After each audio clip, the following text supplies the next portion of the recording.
Hello, this is Gregory Ramirez, and this video addresses constructive feedback in rough drafts. My hope is that it will help you understand better how to submit the rough drafts, their purpose, and giving the best insights you can so your classmates get the most out of this stage of the writing process. Virtually every English instructor emphasizes the importance of the writing process as very few first efforts are rarely refined or even worthy of publication. For this course, that is why you are asked to submit a rough draft for each of your essays. As a reminder, unless instructed otherwise in a unit overview, the rough draft is to be a minimum of 1 full page, double spaced. You are welcome and even encouraged to exceed 1 full page. I tell students when it comes to longer rough drafts, they will get more feedback and won't have to worry about generating as much between the due date of the rough draft and the due date of the final draft. Remember not to submit it as an outline. The rough draft should be in distinguishable paragraphs.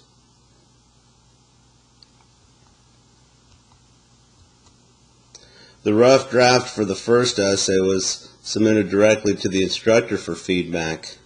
However, for the remainder of this course, the rough drafts are to be uploaded in the forums for at least one classmate to comment on. Of course, I'm willing to read any rough drafts from students, but this is strictly voluntary on your part. And if you do this, please get it to me at least 2 days prior to the deadline for a final draft. Otherwise, I cannot guarantee that I will return it in time for you to incorporate my feedback. The method of peer editing rough drafts, sometimes called workshopping, is commonplace in college writing courses throughout the United States.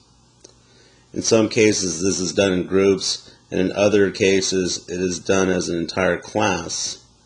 If you have never done this before, it can be initially intimidating. However, nearly 20 years of teaching after nearly 20 years of teaching as of the production of this video, I can assure you that no one has physically been injured as a result of peer editing. The key thing to remember is that this provides an excellent opportunity for you to see how a reader is taking in your ideas. Remember, all of the best writers ask others to read what they have written for the sake of revision. When we engage in peer editing, we often discover how other writers struggle in similar areas as we do.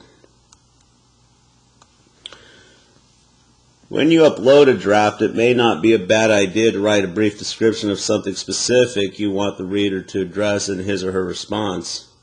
When responding, though, the feedback should not be simply based on fixing grammar or spelling errors. Many will initially want to do this. However, remember that content and organization are listed before conventions on the rubrics, and content is worth the most points among the 3 categories. Grammar should only be brought up if there are errors recurring so often that it interferes with comprehension. The time for giving feedback is not an occasion for hurling insults at the writer or saying such things as "this sucks." While I have no memory of students saying such things to each other, it doesn't hurt to state unequivocally how name-calling has no place in peer editing and will not be tolerated. Besides, all this will do is offend or humiliate the writer, and that will in no way help with improving his or her writing. On the other hand, simply telling a classmate that the draft is good or that it is perfect will not help either. It probably won't offend or humiliate the writer, but it will give the writer a false impression about his or her draft.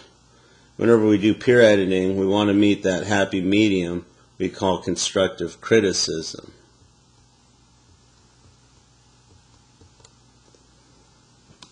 In other words, give praise for what is working well and give suggestions for any areas needing improvement. In each forum, there will be a list of questions that you are to answer when responding to a classmate's draft. To ensure each classmate who has submitted a draft receives feedback, be sure to respond to one who's not received a response. Only when all students who submitted have received responses should it be okay to do otherwise. Familiarize yourself with the rubric for the specific essay assignment. Be sure to view any videos provided about specific features in the categories. You will also want to give specific examples from the draft to support any insights.